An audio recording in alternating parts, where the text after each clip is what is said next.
resources that we could use at the city level. We're gonna cross here. Okay. Should we run? We could. No, we can't. No, we can't. Come back. I don't trust the zero, man, because if I trip on a shoelace, the bus is gonna flatten me. I'm just saying. No, we're learning something about you. You're a cautious pedestrian. I'm a cautious You're not pedestrian. one of those big city pedestrians who just guns it. I mean, I'm a city girl born and raised, but I know how cars operate regularly. A healthy fear of the automobile, Angela Conley. Just saying. I know that anybody could run that. This is the only podcast where you learn how an elected official handles sub 5 seconds on the pedestrian countdown. That's right. You either gun it or you wait because you don't trust the cars. You're a waiter. I'm a waiter.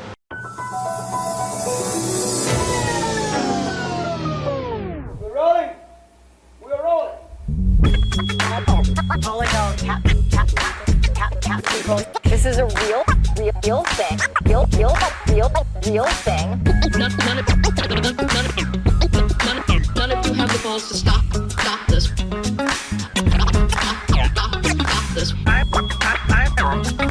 I've got plenty of time. I have nothing else going on today. We're in the Wedge neighborhood right now.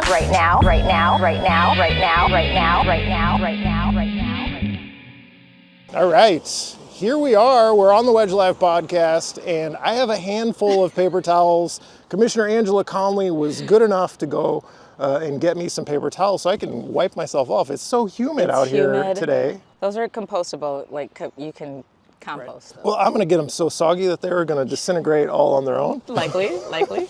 So this is a walking edition of the Wedge Live podcast with Commissioner Angela Conley. Thank you. That would be me. Thank you for inviting me to your neighborhood. I am so excited to power walk my neighborhood with you. You're going to show me around. We're going to talk about Bryant. And we're in the Bryant neighborhood. I have a Bryant hat. You do? Look at me. I was hoping that you were going to wear that hat because it's fitting. It's fitting. It's a very tiny, small neighborhood, very historic, but Bryant, we love it. So we ready to go? Let's go. Okay. Let's hit it. You're running for re-election. You've been in office since 2018, 2019? 2019. So 2018 was the big historic year. We got Ilhan to Congress. We got me to the commission. So I'm running for a third term this year on the ballot by myself. I have a rule of thumb that the good ones only have 8 years of emotional rope before they're at the end of that rope. And yet you were going for years 9 through 12. I am going through years 9 through 12. And the emotional rope broke a little bit during the hospital situation earlier this year and Metro Surge. Yeah. And there was just a tiny bit of rope left after 2020. But you learn to manage expectations and remember that this work is about the people and it keeps you going. So let me just stop real quick and show you this massive county road. You came up Portland, this is Park. Next year, Hennepin County is going to completely redesign this because this is a freeway. And it's all residential from 46 downtown. Right here, we are going to have a refuge island. You will not be able to keep going. You will have to slow down to navigate the refuge island. We're going to expand these crosswalks and bring them into the street. We're going to take the bike lane and protect it with some concrete and extend the boulevards, because as you can see, this is a very busy bike route, and we're gonna extend the boulevards and plant more trees. This is very exciting. I'm excited about what's gonna happen with Park in Portland. People in the Wedge area, there's some people who love the medians, some people who hate the medians. People like to do left turns. They get very impatient. They do. Well, they'll be able to turn onto Park in Portland. They just can't. So they're going, straight. they could do right turns. Yeah. This is It's a one-way, so you can get onto the one-way, but you can't go straight through. Because we get a lot of accidents at this corner. It's yucky, messy. Is that the street project you're most excited about right now? Yes, because it's both Park and Portland from 94 to 46. So it's a huge, massive project, and it's all safety improvements. And so we're going to slow down traffic. When I first came into office 2019, I asked for a traffic study on 39th because I live here. And we found that the average speed was 45 miles per hour. It's a 30 mile per hour zone. and that in the evening you had an average of about 40 pedestrians crossing. So you have a lot of pedestrians and you have a lot of speeding traffic. And so we put into our capital improvement plan to do safety improvements. We got some money from the feds, and I led community engagement sessions for like a year and a half. What do you guys want to see? You live here. You tell the county how to design this, and it went really well. Oh, so no, the final no controversy? a little bit, because people really wanted there to be one lane in either direction. So Portland be one lane, Park to be one lane, and because it's not a street reconstruction, it's just safety improvements, we could only work with what we have. So in contrast, Franklin, as you know, is a full reconstruction. So we're digging it up. And that's not happening here. So people wanted a two-way bike lane. We said, can't do a two-way bike lane. But we can make it safer and slow traffic down, which is the ultimate goal, to stop the crashes. Things in this country are worse than ever. And all of that crap flows Putting it downhill lightly. to you. Yes, it does. Right. Counties are your first line of defense. And also like the last people that it kind of drops on top of. Yes, it Things does. go bad. Very much so. Very much so. And again, you're almost 8 years into it. And this would be a good time, escape hatch. Yeah. It would be, but you know, I always tell people, you know, my first year in office, 6 months in, I was getting asked, you just beat an incumbent by like 14%. You should run for X, you should run for Y. And I was like, you guys, I'm really nerdy about the county, and I kind of love my job. We are going to turn here. We're on Chicago, but if you, as you Should can we see, stay on this side? yeah, we can stay on this side. I'm going to show you the construction up here. But center median, right? Yeah, only turning. But I saw a truck the other day just drive through that, so I don't know how effective this. Yeah, Oh, yeah, it was is a pickup. that meant for pedestrians or like? It is to just wait. Not big trucks. Not big trucks. But no, I'm a geek about county policy. I nerd out about it. I worked for the county for like 20 years, 10 years at the county, 10 years at the state, and so like, I've been trying to change these systems from within most of my adult life. And then when I ran for commissioner and got it, I was like, sweet, I got my dream job now. I could do this for a while and feel very comfortable with it. That's not to say it, you know, you're right, like I'm going into years 9 through 12. And 2022, I ran unopposed too. So it's kind of like, I think people think I'm doing a good job in my role. What do you do to relax when you see the crap rolling downhill straight at you? Oh my gosh. So, and it's like directly, it rolls, gets bigger, and it's about to smack me. I like walking. So this is like my form of like release and exercise and like decompression, but also I listen to jazz hop. I think more people should listen to jazz hop, lo-fi, hip hop beats. They bring your Is blood this all the pressure same down. genre you're saying? You're saying a lot of words. Is I'm all the saying same thing? Kind of, sorta. Or is So jazz hop a mixture of jazz and hip hop? Yes. There, I guessed it. Which is, yes, and it's really, really good. And then like lo-fi beats are it's kind of like slowed down hip hop, but all instrumental. Like I'm in this era where I don't want to hear lyrics. I just want to hear the music and the instruments. It's kind of distracting lyrics. Yeah, you know, I just want to hear the music. I can hum my own lyrics. And so I listen to a lot of that. I light candles. I drink water. I close my door. I just... Which like, door? Your office door or your bedroom door? Both. Stay out. No, you cannot enter. So that's what I do to relax. And it works. I have to like center and ground myself because this work, first of all, I hate politics. I want to be very clear, everyone watching. You hate politics. I hate You're politics. kind of good at it though, right? You don't have an I'm good opponent? at public service. I'm good at serving the public. I believe in the public good. I believe that policy should be rooted in the humanity of the people that we serve. But politics is ugly and it's messy. Politics is AI ads of like Peggy Flanagan. You know, politics is like nasty, you know, contracts that you give people because you have a kickback coming. Right. I don't like that part of it. I like the service part of it, but I know how to navigate it. So we'll stop right here. So George Floyd Square is right here. As you can see, one block that way. One block. I live 3 blocks away. Now you remember that the city just voted to not assess all the homes and businesses around here for this project that they're doing. They have been trying to do this project for a very long time, but it's been super controversial because they had to move. There used to be a fist right here. It's going to go back, but it's currently in the People's Way parking lot.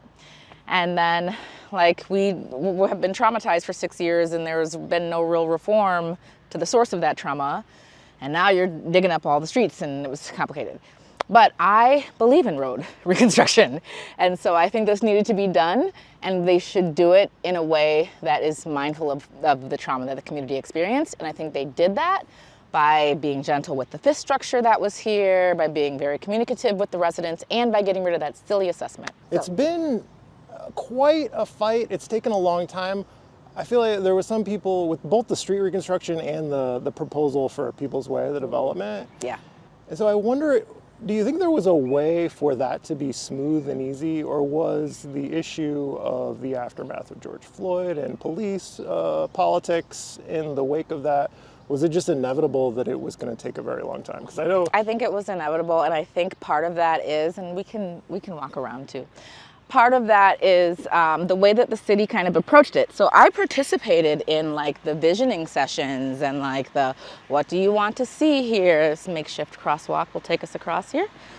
And I went to meetings at Sabathani, and I listened to the city's pitch. And then, you know, a lot of us kind of felt somewhat blindsided with, you know, some of the city's proposals. But here's where I kind of had to wear different hats. So I have no stake in this, being that, yes, this is my district, but it's not a county road. These are not county buildings. The county does not have a stake here. So folks were kind of looking to me to kind of intervene, and I couldn't. What I could do was be a good neighbor, being someone who just lives 3 blocks away. I can give my opinion, I can show up, I can fill out the surveys that the city gets. But like a lot of residents felt that they'd fill out the surveys, they'd go to the community visiting sessions, and then none of what they were suggesting was being put into actual policy. And so that's where it got contentious. That's where things kind of stalled. All right, we're treacherous ground here. Good thing you're not in charge of 311, because right. somebody needs to trim these trees. Somebody needs to trim that one. Oh, did you know? I don't want to deal. You had an invasive species in your yard? Which one? The creeping bellflower. Yes, I do. And what I'm going to do is this. I'm going to take that hill, because I hate mowing that hill. That's why it's not mown. We don't mow that anymore. I'm going to turn my hill into a wildflower garden. This is beautiful. One thing about the South Side is look look at the bees. I know, Let's get a video of pollinators. some bees. But let's look at some bees. So I want that hill those to be bees. nothing but pollinator plants. So these specifically, look at them. Look at the fuzzy little babies. They're fuzzy little bumblebees. They're just like, hello, I'm pollinating some flowers. I'm doing my job. It's a lot of them. I know. Dozens of bees in this yard. I know. So I love this, and this is what I want on my hill. So thank you for reminding me that the creeping bellflower is there, because it will be gone. Oh, look, it's a butterfly. Look at that. I know. Isn't that beautiful? Look at it. There's a coneflower there, which butterflies love, absolutely love. Black-eyed Susans over there. So, yeah. So you I'm got about to do plans. my My thing. complaints will I be got addressed. plans. Oh, yeah. That whole hill. You come back next year, that hill is going to be wildflowers and a bunch of bees like this. And of course, you have the ever-present Ice Out and Black Lives Matter in our wonderful Bryant community. Those are everywhere. There's 9,000 bees, you're right. And this is how a lawn should look, frankly, if you want my opinion. That's what lawns should look like. Let's get rid of the lawns. So yeah, but yeah, I think that just a community without resolved trauma, a city that kind of came in with the strong arm, and residents who just really want peace in their communities, and a way to continue to memorialize what happened here. We still get visitors from all over the globe in this intersection in George Floyd Square, all over. And it's a place where people come to, you know, see, visit. And I think that travels into the conversation about the People's Way, because I filled out a survey, everybody I know filled out a survey saying, what do you want to see there, after we saw the presentations from the groups. And the survey came back and said, we like Rising Remembers proposal. And the mayor said, well, I like Agape's proposal, so that's who we're going to go through. And communities of color, like especially Black communities, were always like forced to like fight for resources. when both projects could actually work and be funded along 38th Street via the 38th Street Thrive Plan, which Councilmember Stevenson is very much about reviving that. So let the People's Way, which is right in front of us now, be Rise and Remembers project, and let the Agape project live on 38th Street. It's all very much possible. We don't have to fight. That's my take. So right now we have what's interesting about George Floyd Square is it's 4 neighborhoods convened into one spot. You have Central, Powderhorn, Bancroft, and Bryant, all touching in this intersection. That's 2 different council members. That's a bunch of different bureaucracy. But what you find is that the community, though, is vibrant, it's bubbly, it is loving, it is caring, it is woke as fuck. Can I? Oh, I probably should It's okay. bleep that. It's okay. It's okay. What's that? Hey, how are you? I'm your Hennepin County Commissioner, so I do that every single day. It's Angela Conley. I will be. I'm good. How are you? Good to see you. I'm well. Yes. Good to see you as well. All right. Are you hydrated? I am. You stay that way. Okay. I thought he recognized you. I thought that was a fan of yours. Hey, you know, sometimes they are, sometimes they hate my guts. Sometimes they have no idea who They you don't are. have no clue. Who is that person with the camera? Ah. Look who it is. Hey, neighbor. Get the message. I know. I don't owe you a response. Yeah, well, you know, Good to you see be you. busy. You You know, John is amazing. Hello. This is We're King doing- Demetrius. we're doing a Stevenson. podcast here. I'm looking at you. You're Yeah. doing some amazing work. You're doing amazing work. It's your studio here. Boom, right That's there. right. Studio is ready. You want to come in there and check it out? Incredible, Yes, let's incredible go- let's spot. go We're doing into a the little studio. tour of my neighborhood, so Yeah, we're gonna check go it out. in. Check it out real quick. This is amazing. I love this spot. I will say I love this spot Listen because to studio. King Demetrius has done such an incredible job capturing the history of just our community, but also like what has happened since, and like memorialized it. And you can't find a space like this anywhere else in this city. The photographs that you've taken are just iconic. And I get chills just coming in here. I have chills right now because it brings back so much from 2020, you know? It brings back so much. And that's what's so powerful about this space. But this image right here just spoke to my soul. Like this image here I took in 2021 during the trial of Derek Chauvin. Yeah. In 2021, National Attorney Ben Crump, along with Reverend Al Sharpton, asked for us to come outside because at this particular time they were about to do a press conference and they wanted the media to know exactly what was going on in the courtroom. But before he started talking, he wanted everyone to kneel and take a knee. He wanted people to understand how long Derek Chauvin kneeled on George Floyd's neck. But what we heard from a 6-year-old child, and her name is Gianna Floyd, which is George Floyd's daughter, she stated, "My daddy changed the world." That's right. That's why the space is here, and this is why this woman is right here. We're changing the world, one thing at a time. That's We're right. changing the world. We are. We are changing How are the you? world. How are you feeling about the street reconstruction outside? It's, to me, it's really slowed down business abysmally. And not only that, when ICE was here, ICE impacted everybody as well. So people were trying to basically like pick up the pieces of the puzzle. But when they started doing the construction work, it hit different again. So now it slowed the traffic down even more now. But to my surprise, people are still coming.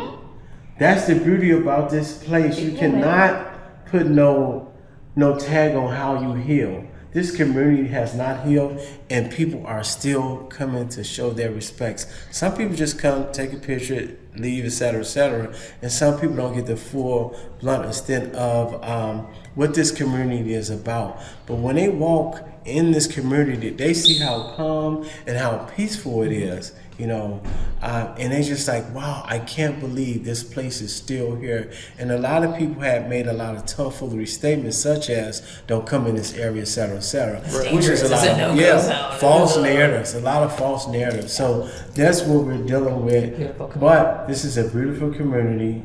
People can walk through here, shop. Support these businesses. Come shop. And make sure, definitely support these businesses. And no matter what nationality you is, but come and support these businesses. And make sure that when you leave here with something. That's right. Not just a photo op, but leave here with something and say, wow, I've learned something today. That's what 38 from Chicago is about. That's right. Well, thank you for showing us your studio here. Yes. I love it. Solidarity and respect. We gotta get you some air conditioning. Yes. though. Oh no, I got AC. I just turned it off because I was about to leave. Okay. I have I got a fist AC. full of paper towels here too. Oh, trust me, I have AC. AC is in the house. There you go. Let the people know. She's a thoroughbred, not a piece of bread. There we go. Not a piece of bread. I'm using that. Okay, you too. God bless. I am. It's another art gallery right here. Bread, not a piece of bread. Not a piece of bread. We love that. I didn't think you were a piece I'm of gonna bread. get that but- on a t-shirt is what I'm gonna do. So yeah, amazing. I've known King Demetrius for well over 10 years now in movement spaces, and just a really good dude. So healthcare. I'm really freaked out about it, and it's more than just the HCMC thing. Yep. Although it's kind of related. Like Yeah. the Medicaid cuts are coming. They're coming. They're coming January 1st, 2027.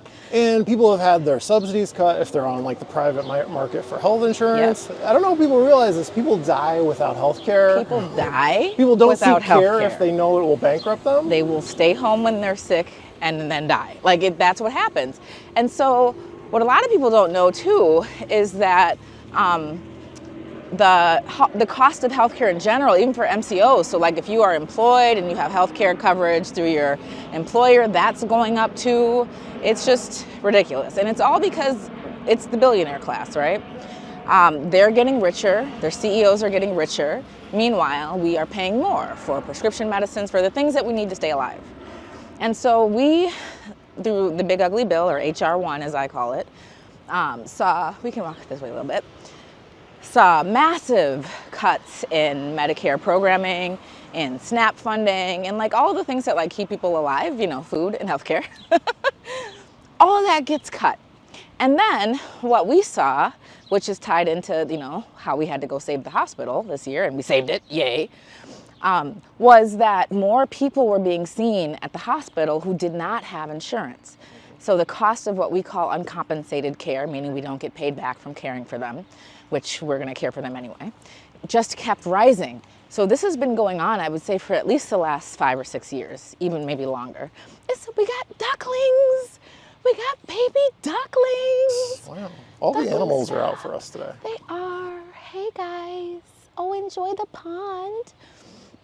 So when you have a trend like that, hospitals are bearing the brunt, especially public health safety net level 1 trauma centers like HCMC. You have MCOs raising their prices. So at the county, people's health insurance went up. I get health insurance through the county. Our deductibles went up. The cost per paycheck went up. All these things went up. And this happened just within the last few years. So if we keep on this trajectory, nobody's gonna be able to afford anything. I mean, you can't afford it now. How are you? You can't afford it now, but you're really not gonna be able to afford it if we keep on the trajectory that we're at. So you have hospitals at risk. You have hospitals merging, right? So Alina merged with Sutter Health. This is the Say Their Name Cemetery. So you have all the names of people killed by police, and this isn't even all of them. This is just where we come to memorialize. You see Dante Wright, you see George Floyd, you see Breonna Taylor, and this is a space where every May 25th, when we have the big Rise and Remember Festival here, people come, lay flowers, just to pay their respects. So this has been here for a long time, and in fact, it's on Google Maps. Right. Yeah. It just shows up, say their names. So we have a lot of folks in this community who are very much about the resistance and live and breathe it every single day, as you can see to our left here. This is about Native lives and how the path of Native resilience and Native uprising is paved alongside the path of Black liberation, etc. We always say that we're stolen people on stolen land, so our resistance movements go hand in hand. So just, That You door, can see it. That door also says "Stop shitting in the yard." well, I mean, there's that too. Yes. That happens. You know, there's people who are unhoused. We have a lack of public bathrooms in Minneapolis for some reason, which is not a dignified way to run a city. We should have public bathrooms. We should have hand washing That's stations. the door Just with saying. the message on it is Yes. a good way to transition to. Yes. Mayor Fry has a new policy Oh. to address homeless encampments and Yeah. open drug use, Yeah. and it is to call them open air drug markets and bring in MPD. And the sheriff's office. Oh, and the sheriff's office is involved? Yeah, Okay, it's a multi-agency task Multi-agency force. task force. And so I biked through Lake and Blaisdell is the center of this current flare-up that he's changed the policy for. Yes. And I biked through. I don't know if they've begun. He announced it last week. Mm-hmm. It doesn't seem to have worked. Well, so here's the thing. Every summer they announce that they're going to do something. But to me, the answer is very, very simple. And you don't center the conversation around vulnerable people. You don't center the conversation around people with substance use disorder. You don't center the conversation around people who are unhoused. The conversation needs to be centered around the traffickers and the drug dealers, period. So with all this multi-jurisdictional law enforcement, what we should be doing is standing up an investigatory task force or group of law enforcement officers to go undercover and hit the traffickers and hit the drug dealers. Because what you find is that, and this is what I hear from constituents all the time, is that Commissioner Conley, I've got people using the bathroom on my sidewalk. I've got people using drugs right in front of a playground. And the dealers and the traffickers, they just park on the side of my house. And everybody knows where they are, but nobody does anything. I hear that almost daily. What are we doing about the predators and the drug dealers? Like, you can't arrest someone for using because they're just gonna leave jail. There's no charges that you can press on them. There's like no charges. But you can arrest someone and file charges if they're carrying weight. And weight is just street term for a large enough amount to sell. And so the conversation never goes there. How come we're not targeting drug traffickers, sex traffickers? Why aren't we targeting them? Because that's the root of the problem. I always look at the root causes, and the root cause is, sure, it's fentanyl, right? Sure, in some cases it's housing prices, but what are we doing to get fentanyl off the streets? What are we doing to make housing more affordable? I'm doing a lot in the housing affordability area. The county does a lot in homeless response in terms of street outreach, but you know, the Minneapolis Police Department, the Sheriff's Department have an agreement called the Violent Offender Task Force. And so why not work together to do old school police work? You stake them out, you're undercover, you get them. This is another beautiful yard, just saying, pollinator friendly. So I understand the frustration of the person who wrote that message on their door. I wouldn't want that Yes. happening in my yard. I wouldn't want it happening in mine. People want like an urgent government response. Like, I, as a person living in the neighborhood, I can't address this problem myself. Right. This is a big deal, crisis situation that the government needs to come in and fix it. And it feels like we've been dealing with it for forever now. We have. And it's not getting better. And I can see why someone would cheer on Mayor Fry, like having a press conference. 'Cause it looks good, we're right? finally addressing it. We're bringing in the cops, and we're not having it anymore. Right? Yeah. That's kind of an appealing thing. Although if you paid attention, like he does that Every summer. Yeah. Every summer. There's something new. There's a new thing that's going to happen that's going to solve the problem. So how do we bring in the urgent response that like makes people satisfied that their government is addressing the problems that are affecting quality of life issues? Yeah, so we say the quiet part out loud, I think. And the quiet part out loud is that there are plenty of law enforcement resources to get drugs and trafficking off of the street. And there are county resources and city resources that can get people into treatment without criminalizing them. And we've got resources that we could use at the city level. We're gonna cross here. Okay. Should we run? We could. No, we can't. No, we can't. Come back.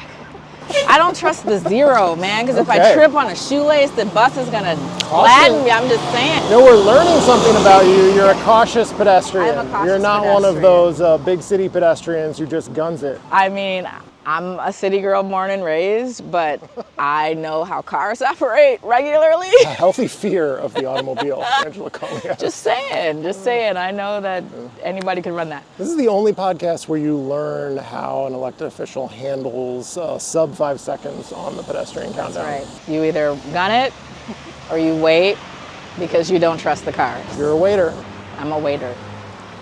I'm a beg button pusher and a waiter, because you never know. So I think, the root of the problem, right? But also, let's do something like try mobile showers. Let's do something like put restrooms back out. Let's do something like hand washing stations. Let's like make it dignified to be a resident of the city, whether you are housed or unhoused. I don't know that we do that, or we spend money on that, because where are the bathrooms gone? Yeah, and another thing, like, we invest in public spaces, like that walkway between the Greenway and Lake Street. We invest in public spaces, and then we can't manage them, and then we build fences to cut off the things that we spend money on. Do you know how much they spend money on those fences? MnDOT has spent millions on fencing alone, mostly MnDOT. Under the Cedar Avenue Bridge, for example. There are two, and I would say yes, it's primarily MnDOT, because any underpass you go into, you're gonna see black wire fencing just like this, that's probably 7 feet tall. That does absolutely nothing but push pedestrians into the street, risking life and limb. So yeah, the solutions that they're coming up with aren't humane solutions. I am a social worker. When I think of policy, I think about policy through the lens of social justice and humanity. So it's not humane to throw up fences on a sidewalk. It's not humane to ignore that human beings have to relieve themselves. It is humane to make spaces where people can shower, and more than once a week. So places like the Opportunity Center and MIWRC, there's other organizations that do a great job at offering showers and places to clean up and rest for people who aren't housed, but it might be like 1 or 2 times a week. There's dignity in taking a shower every day. There's dignity in washing your hair every other day. There's dignity in washing your hands really quickly. So I don't know why we can't think about a strategy that involves humane approaches. I was listening to an elder in the Native community in Little Earth recently, and she was telling me how most of the overdose deaths last year were Native women, and she's right. And it was like, if I as a woman, if I can go take a shower every day, I might feel better about myself enough to enter into a treatment facility voluntarily. I believe that. I believe that's true. When people feel better about themselves, it helps them, ease into transition or ease into treatment better. I feel good, I'm clean, I'm fresh, I just washed my hair, I got my nails painted, and I'm gonna go to treatment, I'm gonna get myself better. Nobody wants to be on drugs. Fentanyl is just, the pharmaceutical company's offshoot, and it's highly addictive and destructive and deadly. Nobody wants to be using. People want to get clean and sober. Are there resources to address this problem, or is it a lack of will to do the correct response? If we can afford Harley Davidsons for the police department, we can afford to put hand washing stations and bathrooms in this city. So it's a lack of, I think, strategy, a lack of political will to do the right thing. And this is our concrete house. Look at this. This is adorable. So, I mean, this is a police precinct? What's with the fortress? It's a fortress because I have seen at least 3 accidents in this house. Cars like to crash into buildings. They like to crash into buildings. And so they're not going to crash into this house anymore because we have a fortress now. I remember when it was just plastic blocks on top of each other, then they went to full concrete. I wonder if the city allows this kind of thing. I think the fencing regulations say that it has to be see-through, like 75% see-through, and that's not what this is. It's not, but I do know fences can only be 4 feet tall in some areas, and this looks about 4 feet tall. So they might be just easing their way through a little loophole. But what I'm excited about is that we're going to restructure Park Avenue or Portland Avenue next year, so hopefully they can have their yard back. I wonder how much this costs. That's probably costs a lot. Sizable to own your own barricades. It probably costs a lot, but it goes around. I mean, I've seen at least 3 accidents in this person's yard. And it has to be more than that. If you've seen 3 yourself. Oh, there's plenty more. Plenty more. This intersection is really dangerous, and so that's a priority intersection for the safety improvements next year. It's just wide open. You can hardly see So we're gonna actually reduce parking from the corner. We're doing some of that now with the bollards, but we're gonna make it so people can't park and block the sight lines. So yeah, we're gonna change the what do you call it? The Geometry of the street? that would be nice. We should at some point in the future. But the timing of the lights, so that they're both red for a significant period of time before one turns green, so people can actually stop. Because this house is very much fed up with this intersection. Credit to them for sticking it out. Like, I'm not leaving the neighborhood, my car magnet of a house. I'm just building a concrete fortress. That's right. You do what you got to do. You do what you got to do. Why should we have to move because road design is bananas? Just fix the road, make it safer. That's what we're doing. A lot of noisy roads through the Bryant neighborhood. There is, and that's part of the one of the historic pieces of it is Bryant was a historically black community, lots of black businesses. This was the first place that black people could buy homes in the city. They're called the Tilson built homes, which is the city designated as a historic area. And what happened was 35W, similar to Rondo, 35W came in and just decimated the community. And we lost businesses, we lost homes. But I live across the street from a man who was living in his father's house, and the man is like in his 70s. So what you have is like generations of families who have just stayed in their homes because it was the first place that they could buy their home. And it was just a source of pride for a lot of people. So it's an older neighborhood where a lot of people know a lot of people just because they've all been in this community for 50, 60, 70 years. But yeah, 35 came in and just wiped it out. I've got a really cool picture in my office of what the neighborhood looked like before 35 and what it looked like after they dug the trench. Is it the satellite view? Yeah. It'll blow your mind. Those always are just, you can't believe that people came through and did that to places where people live and have businesses. Well, that is what we call the 1956 Federal Highway Act that took redlining and segregation once it was illegal and just Hello. You're cute. What an adorable dog. Very enjoyable. Yapping. It's okay. It's all right. We're good. We're not going to break in. We're podcasting. Yes, we're podcasting. The dogs of Bryant. So yeah, and so they put freeways on those same lines to like get away with continued segregation. So I am on the I-94 PAC, and we have been pushing for a boulevard conversion because we know this history. We know what freeways have done to communities, and we want MnDOT to reverse these devastating decisions. And MnDOT won't. But we won't stop fighting. Yeah, that's depressing. So on healthcare, is there just nothing we can do? I keep coming back to healthcare because it's the big deal right now. I'm so scared. Well, I am too. My daughter. What can the county do? So here's what the county can do. My oldest daughter just transitioned off of my health insurance because she's 26 now. And so I was freaking out because I'm like, oh my God, what's she gonna do? So she got enrolled into a plan, but that plan is gonna be increasing. So hey, what's up? Hello. Let me know when you need a Conley lawn sign. A Conley lawn sign. I will, I'll do that. Good to see you. People are just standing at their front door waiting for you to walk by. Hello, Commissioner. You should see when I'm walking my dog and say, hey, Commish.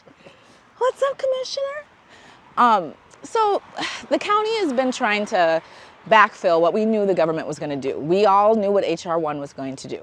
And so we're putting more staffing into our economic supports area because there'll be people that are going to be confused about the new Medicaid regulations. There are going to be a ton of people applying for Mensure, and all of that comes through the county's economic supports department. So we have to beef up staffing in that area to help offset the number of people applying. And we're still trying to figure out what we're going to do about the funding aspect. So part of our ask at the legislature this year was the 1-cent sales tax, repurposing the ballpark sales tax into a health tax. And we're going to go back to the legislature with that, and we have great commitments from our Minneapolis delegation. And that helps us ease the burden on people who are looking for health care. So we need the state's support. We need a different federal administration. but mostly we need to partner with the state. So how do you feel about the Hennepin County Sheriff's Office and Sheriff Witt? There are videos from the ICE occupation where they seem to be handling protesters at the federal building quite roughly. Yeah. And I've seen videos of them wearing masks. I've seen the videos of the masks. So I wrote a policy, I wrote a board resolution that said law enforcement, no matter who you are, cannot wear masks for the purposes of concealing their identity. And that includes the Sheriff's Office, ICE, CBP, MPD. Anybody operating on county property cannot wear masks to conceal their identity. No staging on county property. And so I would say that at the beginning of our term, I could call Dewana Witt, Sheriff Witt up for anything, any questions I had.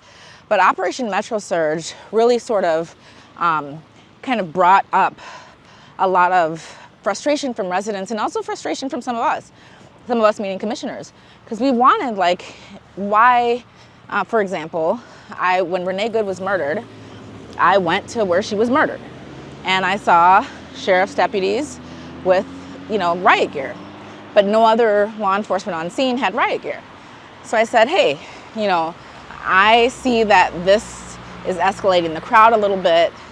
Do you think that the, riot cops could leave? And she said no, and that's her prerogative to do. It's her office. But it was a little frustrating. I know that if I have a question, I can call her. If I have a question about what I see, because I see a lot. I see the recordings. I see the pictures that people post online. I can email her. I can ask about it. I encourage constituents to do the same, because what some people don't realize is that we have control over her budget, but we don't have control over her office. We don't run that office. And we are constituents of hers. So in order to have your elected be responsive to you, you should reach out to them.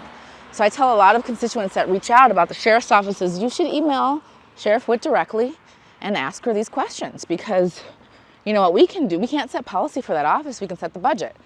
So what I did about that was, we've had this historic overspending in overtime in the sheriff's office for the last several years. This year, we don't have money to spend on overtime because budget crunches are happening at both the city level, the county level. We can't afford it. So because the budget is within the county board's authority, I wrote a resolution that said the sheriff's office is not allowed to spend over what we already budgeted for 2026. And we approved that budget in December of 2025. So if she wants to spend over that, she's gonna have to go through county administration, Office of Budget and Finance. It's gonna have to come before the board. It's a whole bunch of procedures, because you need to stay within your budget. And however you need to do that will help, but you gotta be able to stay within your budget. So we know what the overtime spend is for Operation Metro Surge, and just for the rest of the year, what she's gotta do is maintain her budget. Now, she was not happy with me for this board action, but I talked to her. I said, I'm bringing this forward. I'll show you a copy of it. Let's work together and make this work. And we did that. We talked about it a couple of times. There was ways that she wanted me to, modify some of the language, which I did. I worked with her extensively on it.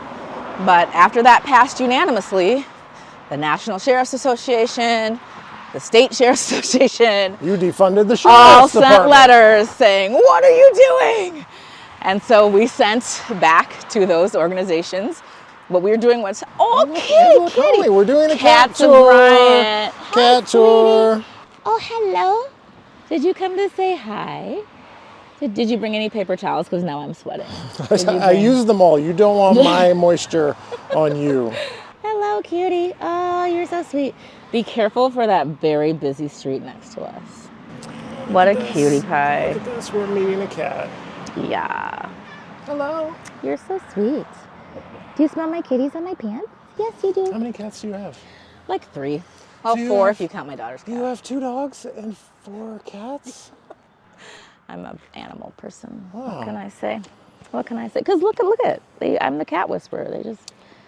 They just see me and they just want to come home with me. And This what cat am I going to do? even has a jingle bell It's got a jingle bell. to keep the birds aware That's of right. where the birds and the bunnies Cat will know this coming. cat is coming. Cat coming. That's right. So yeah, we've got a full house, but I love them all dearly. So yeah, we didn't defund anything. We just said spend within your budget, which I think is the responsible thing to do when you're a steward of taxpayer dollars. Just saying. Police have a hard time thinking that the rules apply to them. They're like, we're the police. We can spend what we need and pressure you later and say, well, you don't want to die, do you? Well, you know what? We set budgets for a reason. And if you can't keep us alive within that budget, you should say so before we approve the budget. That's all I'm saying. But no, I mean, our job, like our primary job, I thought he was following us. Our primary job as elected officials is to be good stewards of the taxpayer dollar, because we need your money from your house to pay for roads, to pay for to pay for safety, to pay for, planting trees all over the place. Like we use property tax dollars to fund a lot of things. And so people want to know that those property tax dollars are being used wisely. So if you have consistent overspending from an office, it's my responsibility to bring that in, to rein that in. That's exactly what I did. And we showed receipts, like here's what the spending trend has been, this is why we did it. We support the sheriff, we support public safety, but we also have to be mindful of how much we're spending. So I think we're coming towards the end here. You're on the Planning Commission. I am. Have and you? I enjoy it. How long have you been on the Planning Commission? Man, I don't. Well, it's been several years. So there was this incident with Councilmember Rainville and like a county housing project that we were trying to build. Is that what inspired you? That was exactly what inspired me, because what I didn't need was anybody on the Planning Commission not recognizing that housing is a fundamental basic human right, and two, when you house people that are homeless or has experienced chronic homelessness, that doesn't mean that they're more violent or that the property values are going to go down. All these misconceptions. Actually, we've learned that property values go up when you actually house people that are working and are doing the right thing to stay within their housing. So, plus I've just always been interested in like the entire spectrum of housing, from zoning to like home ownership, development, all of that. So I put forth a resolution to add a county commissioner onto the Planning Commission, and apparently I actually volunteered myself. It used to be like an appointee, like Hennepin County had a representative. It did. Now, I was wondering how it happened. Well, our representative wasn't always like careful for the plastic that should be recycled. Our appointee at the time, I don't think was really voting for our projects as much as we thought that they would. And so I think it was Joe Tamburino's wife. Maybe, I think so. I don't Amy remember. Sweezy? I think it was Amy Sweezy. It could have been. But so here's what's interesting about the Planning Commission. Every other jurisdiction had an elected official except for the county. And what I did was I did my research, and I found out that the only reason that an elected county official wasn't on the Planning Commission was because we wanted to ease up, at the time, 30 years ago, we wanted to lighten our calendars. Yeah. They felt like it was too much work for a commissioner to do. And it's every other Monday night. I'm not doing anything anyway. It's a pain in the ass, but it's important. It is important work, It's like saying I don't want to go to a county board meeting because I hate having to deal with all the people. I mean, the board meetings can be a pain in the ass too, but hey, it's my job, so I got to do my job. And I love the Planning Commission. We've got a great group now. Like, I think we're all aligned on priorities. Back to Michael Rainville. I always want to talk about Michael Rainville. Yeah, it does seem like the same kind of people who want to throw sleeping bags in the river Oh, yeah. are also the kind who oppose building housing so people don't need to use sleeping bags It's like down by the river. Pick a struggle. Housing is the cure to unsheltered homelessness or to homelessness in general. Maybe we can close out the episode with Portland Avenue in the background here. Yeah, I'm gonna wipe some of the perspiration from my you should brow. have got a wad of I paper should have towels got some for for yourself. myself, but I'm used to this. You gave them all to me. Thrive in it, yeah. Okay, well, thank you, Angela Conley, for walking with me for This is great. quite a distance through your neighborhood, the Bryant neighborhood. Thank you for coming to visit. It's such a great little neighborhood. We saw animals. We saw lots of animals. A Ducklings, cat, bees. the cat, yeah. Lots and lots of bees. It's a magical place. I think so. I think it's pretty magical. Okay. Well, Angela Conley is running for re-election this year. I sure am. I'm unopposed except for those write-ins, so I don't know. There might be like a Mickey Mouse that gets some percentages of the vote. I am your host, John Edwards. This has been the Wedge Life Podcast. Thank you for listening. You're going to want to watch this one on YouTube. If you listened all the way through this, why weren't you watching on YouTube? You should watch on YouTube. Okay, goodbye. Bye.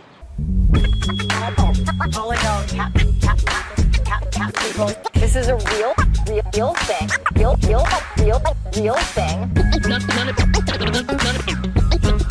None of you have the balls to stop this. Stop this. I've got plenty of time. I have nothing else going on today. We're in the Wedge neighborhood right now.